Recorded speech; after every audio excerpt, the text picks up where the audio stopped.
This meeting needs to go down.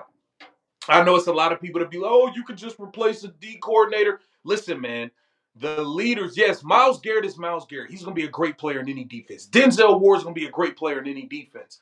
But they have the relationship with Jim Schwartz. They have the system down.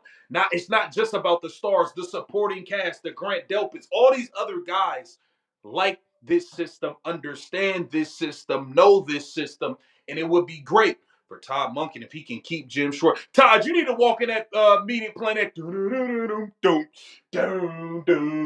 don't leave me, Jim. That's what you need to go in there playing. Let's get into it because we need to figure out if Todd Monken is going to be able to keep Jim Schwartz around. Listen, Jim, I know you mad. I know you mad. You thought you had this job in the bag. Listen, I thought you had this job in the bag too. But life happens. Don't just leave. It's a good opportunity here with a great defense, Jim. Come on, let's get into what Mary Kay Cabot had to say about this meeting that's going down between Todd Monken and Jim Schwartz. Very respected. He can read a room, and he commands a room. He's a straight shooter. You're always going to know where Todd Monken stands with you. He's very transparent, etc. You just mentioned, who Todd Monken is as a person. We all know the reports of how Jim Schwartz reacted to not getting a head coaching job. Do you think that Todd Monken has the personality to sit down and have a conversation with Jim Schwartz to kind of calm him down and convince him to stay, if that's something that he even wants to do after the reports came out? Well, I think he should do that, and I think that once things settle down a little bit, hopefully those two guys will have that conversation and cooler heads will prevail. So I will be writing more about this today as soon as actually I get done with this interview. But yes, I do think that's something that that could take place. And again, I don't know how it will turn out. I don't know where it will go, but I think it's something that should happen. Okay, as the process was kind of playing out to make this hire, we knew there was obviously some younger guys involved, Grant Udinski, Nate Shieldhouse. And with those guys, there was always the mystery of, how will they manage a locker room? How will they handle things when stuff goes awry and things aren't always going smoothly? How will they be leaders of men is always the phrase that you hear. How much was this hire about having some more certainty on that? Because from what I've seen, from videos and what other players have said about Todd Monken, even though he's never been a head coach before, I've seen people talk about how he moves like a head coach. He talks like a head coach. He holds meetings like a head coach. So how much was this about making sure they kind of had that box checked and they just knew this person could come in and really lead the locker room the way that we need? Well, if you go back and read the column that I wrote the very day that he was hired, in which I said that why this is the right decision, that they hired Todd Monken. I put all of those things in that column just about what kind of leader he is, what kind of guy he is, how he talks tough, but also has that nice mix of really being very likable while also being tough and leading a room and commanding a room and being a player's coach, but also, just not taking any BS from anybody. I think that, like I've said so many times before, I think Browns fans are really going to like his personality as long as he goes out there and starts to win some football games. I think he's built for this market, and I think it's a perfect fit. I do. I really think that they nailed it here, and I think other football teams are going to be saying, "Why didn't we think of this with Todd Monken? Why didn't we see this?" And I just think it's going to be one of those things. And I think it has a lot to do with age. You don't necessarily dial up a 59-year-old guy who's never been a head coach before. So I think there was some ageism involved here.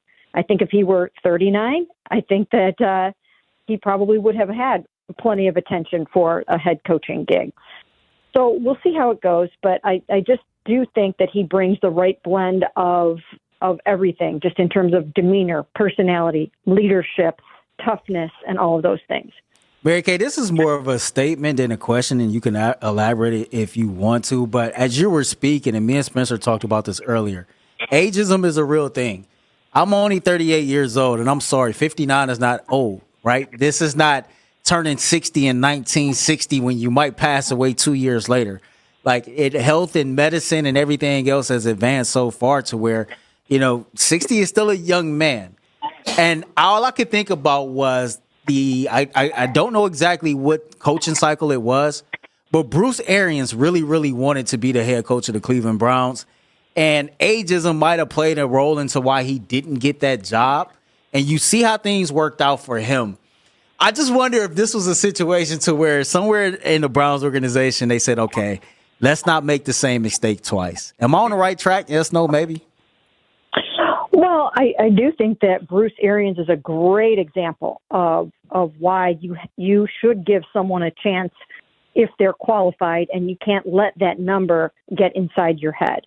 So he went out and he was so successful, and he had the right mix of everything that we're talking about, like Todd does, to be able to get the job done. And there's something to be said about the wisdom of having been around the game for a long time and having seen everything. And I made this point the other day on a show, and that was, I think it might have been the morning show, where I said, let's say it's your first day on the job and your defensive coordinator packs up his boxes and walks out the door. Who's better equipped to handle that? Someone like a Todd Monken or someone like a Nate Shieldhouse, who has been in the NFL for only 2 years, never called a play, never been a coordinator? That would have been a tall order for him. Not for Todd. Todd's seen it all, been through it all. I watched him here navigate a very difficult situation with Freddie Kitchens and Baker Mayfield, Odell, Jarvis. That was a tough year to get through. And he handled it. And I'm sure that it was very similar last year in Baltimore. From everything that we know, Lamar can be difficult inside the building. And he managed it and he handled it. And, there is just a lot to be said for those coaching experiences that you have in your 37 years on the job. Just a few more minutes with Mary Kay Cabot at Cleveland.com. I'm glad you bring up the Jim Schwartz part of this and him obviously packing up his boxes and leaving and that part of the equation here. Because we all saw, Miles post on Instagram, kind of leaning into the idea that, he's a little frustrated by Jim Schwartz not maybe being part of the equation here moving forward.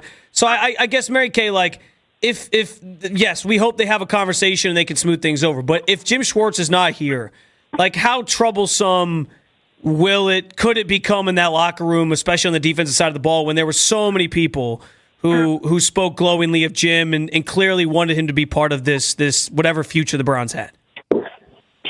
Well, these guys are professionals. They're professionals, and they'll go out and they'll play for their new head coach, and they'll play for whoever is their defensive coordinator.